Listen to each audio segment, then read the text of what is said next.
Hello everyone, welcome to all. My name is Priyanka Dwivedi और आप सभी का एलएन क्लासेस में एक बार फिर से बहुत बहुत स्वागत है।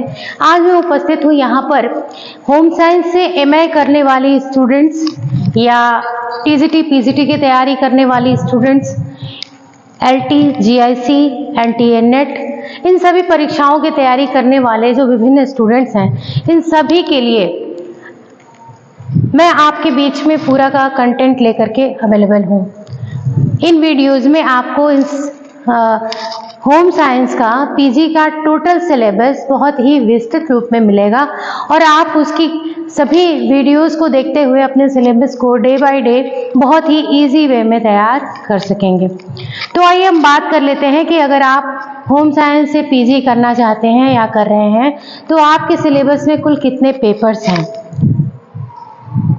आपके होम साइंस पीजी के सिलेबस में 4 पेपर्स हैं और एक आपका डिजर्टेशन या फिर आपका एक लघु शोध का भी पेपर है यहाँ पर, जिसमें आपको नंबर्स मिलेंगे। आपको प्रोजेक्ट्स बनाने होंगे, आपको फाइल्स बनानी होंगी जो कि आपके पेपर के अकॉर्डिंग ही आपको बनानी है। और आपका ये जो 4 पेपर है, इन सभी का एग्जाम्स आपका होगा। 4 पेपर हैं आपके, जिसमें से आपका जो पहला पेपर है वो है आहार एवं पोषण का। अब हम बात कर लेते हैं कि आहार एवं पोषण होता क्या है। वैसे तो आपने यूजी में आहार एवं पोषण से संबंधित विभिन्न प्रकार की नॉलेज ऑलरेडी ले रखी है कि आहार क्या होता है, आहार के पोषक जो मुख्य रूप के पोषक तत्व हैं वो क्या होते हैं, उसमें कौन माइक्रो है, कौन मैक्रो है, कौन एसेंशियल है, कौन नॉन एसेंशियल है, विभिन्न प्रकार की जानकारियां आपने शॉर्ट फॉर्म में ग्रेजुएशन में ले रखी हैं। लेकिन जब बात पीजी की करते हैं तो यहाँ पर हमें एक एक टॉपिक पर बहुत ही गहनता के साथ अध्ययन करना होता है और ये हमारे लिए बहुत ही महत्वपूर्ण हो जाता है, क्योंकि हमारे आगे के जितने भी कॉम्पिटिटिव एग्जाम्स हैं, इन सब की तैयारी के लिए जो एक प्रॉपर कंटेंट रिसोर्स है ना, वो हमारा पीजी का सिलेबस होता है। तो अगर आपको आगे जाकर के टीचिंग प्रोफेशन में जाना है या फिर आपको किसी भी कॉम्पिटिटिव एग्जाम को पास आउट करना है, तो आपके लिए ये सबसे अचूक अस्त्र यही है कि आप अपने पीजी के सिलेबस को बहुत ही बेहतरीन तरीके से कवर अप करें और आप उसके एक भी पॉइंट को छोड़े नहीं, उसकी पूरी की पूरी तैयारी करें। अगर आप पीजी के सिलेबस को अच्छी तरीके से प्रॉपर रूप में तैयार कर लेते हैं तो आपको कहीं और से कंटेंट ढूंढने की जरूरत नहीं पड़ेगी। आप उसको बहुत अच्छी तरीके से अपने कंटेंट को प्रिपेयर कर सकते हैं। तो आइए हम इन 4 पेपरों के बारे में बात कर लेते हैं। पहला पेपर है आपका आहार एवं पोषण। आहार एवं पोषण, अब सबसे पहले इसमें एक छोटी सी बात मैं ये कहूंगी कि इसके बारे में आहार क्या है और पोषण क्या है, ये दो शब्द क्यों लिखे गए हैं। जनरली हम लोग क्या करते हैं कि आहार को और पोषण को एक ही अर्थ में प्रयुक्त करने लगते हैं, लेकिन ऐसा नहीं है। आहार वह है जो कुछ भी हमने खा लिया, हमने फास्ट फूड खा लिया, हमने पेट भरने के लिए जो कुछ भी ग्रहण किया वो हमारा आहार हो जाता है। लेकिन पोषण वो है जो हमारे शरीर को फायदा पहुंचाता है, जो हमारे शरीर की आवश्यकताओं की पूर्ति कर रहा है, जो हमारे शरीर से टॉक्सिन्स को निकालने में मदद कर रहा है, जो हमारे शरीर की इसेंशियल नीड्स को कंप्लीट कर रहा है, वो हमारे पोषण से संबंधित है। लेकिन आहार क्या है, हम कुछ भी खा लेते हैं, हमें जो पसंद आया हम स्वाद को प्रीफरेंस देते हैं और उसको ग्रहण कर लेते हैं, जिससे हमारा पेट भर जाता है, हमें एनर्जी मिल जाती है।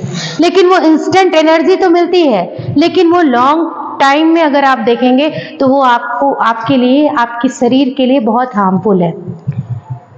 आहार एवं पोषण पर बात करने से पहले मैं एक बात ये स्पष्ट करना चाहूंगी कि आहार के माध्यम से हम अपने इस अनमोल शरीर को स्वस्थ और सुरक्षित रख सकते हैं। आहार ही वह माध्यम है जिसके द्वारा हम अपने शरीर की स्थिति को बनाते या बिगाड़ते हैं।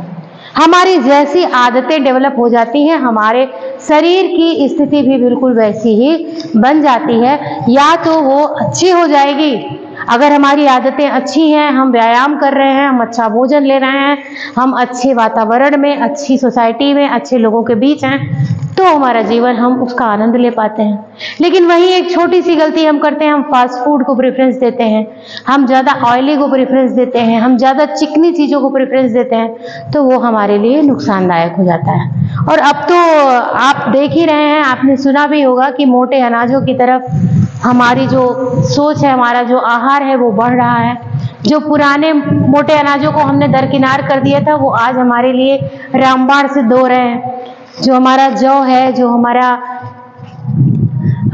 रागी है, बाजरा है, ये सभी हमारे लिए बहुत फायदेमंद साबित हो रहे हैं। मक्का है, हम इसका उपयोग कर रहे हैं। गेहूं का दलिया हुआ, तो ये सारी चीज़ें हम इस्तेमाल कर रहे हैं। ये सब हम क्यों कर रहे हैं? ताकि हम अपने हेल्थ को क्योर कर सकें, अपने हेल्थ को सुरक्षित रख सकें, इसलिए हम इसको अपने आहार में शामिल कर रहे हैं।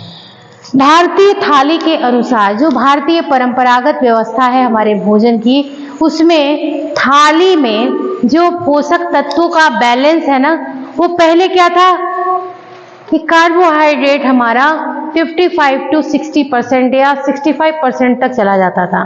उसके बाद प्रोटीन आता था, उसके बाद हमारा ये मिनरल्स आते थे, विटामिन्स आते थे, फैट आता था, ये सारी चीज़ें उसी के हिसाब से बैलेंस होती थी।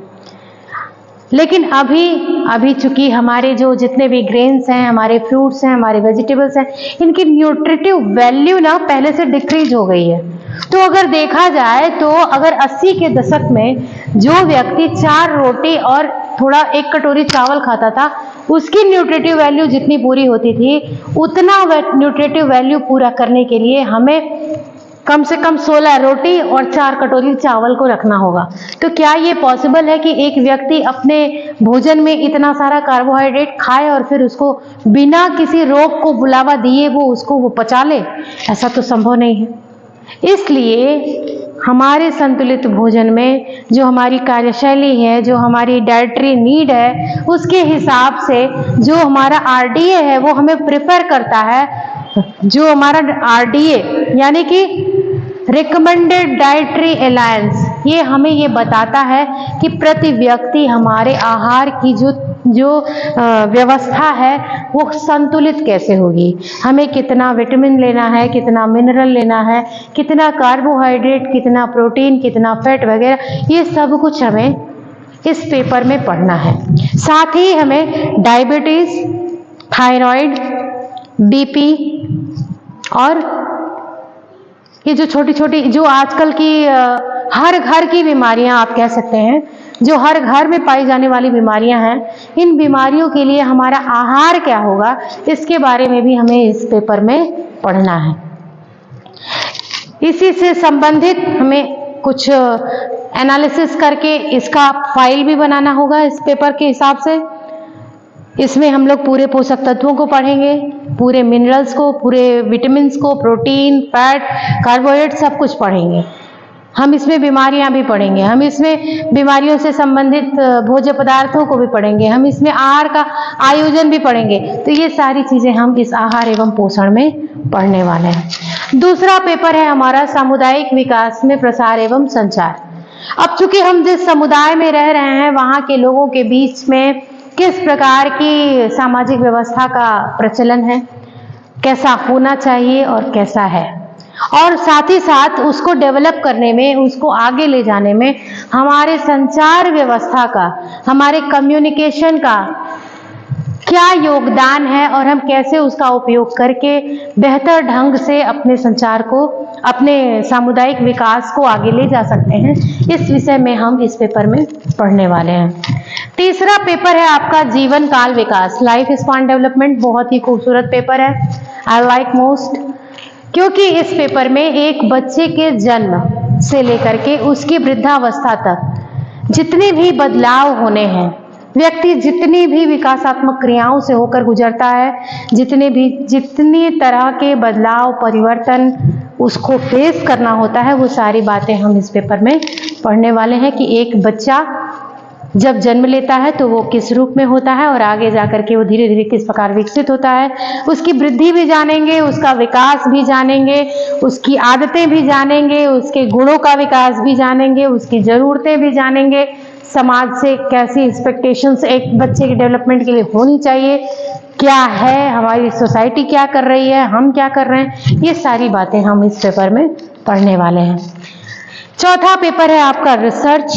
हम सभी को पता है कि चूंकि अब हमारा जो ये ट्रेडिशनल एजुकेशन का जो ये फेज़ है, ये हमारा मास्टर का फेज़ है और मास्टर के बाद डॉक्टरेट आता है और डॉक्टरेट यानी कि जो रिसर्च पेपर का प्रोसीजर है उसको समझने के लिए हमें उससे संबंधित जानकारियां भी मिलनी आवश्यक हैं। इसलिए हम इस पेपर में ये जानेंगे कि रिसर्च कैसे की जाती है, उसके कुल चरण कितने होते हैं, प्रत्येक चरण की क्रियाएं क्या होती हैं, कैसे उनको रिसर्च पेपर्स लिखे जाते हैं, उनको कैसे आगे पढ़ाया जाता है, कैसे रिसर्च पेपर करके कैसे बुक्स लिखी जाती हैं, इन सारी चीज़ों को आप इस पेपर में पढ़ने वाले हैं। अब बात आती है हमारे 5वें पोर्शन यानी कि हमारे डिसर्टेशन या लघु शोध की। तो जो हमने अनुसंधान से सीखा उसको हम लघु शोध के रूप में प्रस्तुत करेंगे। जो इन पेपर्स में सीखा वो हम प्रोजेक्ट्स और फाइल्स के थ्रू रिप्रेजेंट करेंगे और ये पांचों ही चीज़ें मिलकर के हमारे MA फर्स्ट सेमेस्टर के सिलेबस को कंप्लीट करती हैं।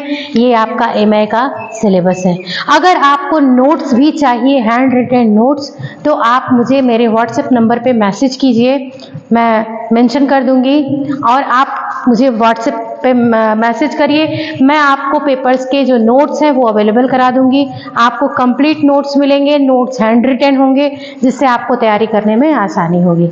अगर आपको अच्छा लगता है मेरा पढ़ाना, मेरा तरीका अगर आपको समझ में आ रहा है और अगर आपको मेरी बातें अच्छी प्रकार से समझ आ रही हैं, उसको आपको लगता है कि आप मेरे तरीके से अपने सिलेबस को बेहतर ढंग से समझ पाएंगे, तो आप प्लीज़ चैनल को लाइक कीजिए, सब्सक्राइब कर लीजिए मेरा चैनल और शेयर कीजिए अपने दोस्तों के साथ ताकि वो भी इससे पढ़ें और मुझे भी थोड़ा सा मोटिवेशन मिले। क्योंकि आपका जो लाइक है ना, जनरली आप वीडियो तो देख लेते हैं लेकिन भूल जाते हैं, लेकिन भूलिए नहीं, अभी लाइक कीजिए। अगर आप लाइक करते हैं तो ये मैसेज मुझे मिलता है कि नहीं, मेरा जो प्रयास है उससे आपको खुशी मिलती है, आपको वो फायदा पहुंचा रहा है और यही मेरे लिए बहुत बड़ी बात हो गई।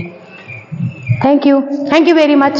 बाकी आपकी जो नेक्स्ट क्लास है वो नेक्स्ट डे आपको पेपर वाइज मिलना स्टार्ट हो जाएगी। कल से आपकी क्लासेस नेक्स्ट मिलने वाली हैं। Thank you.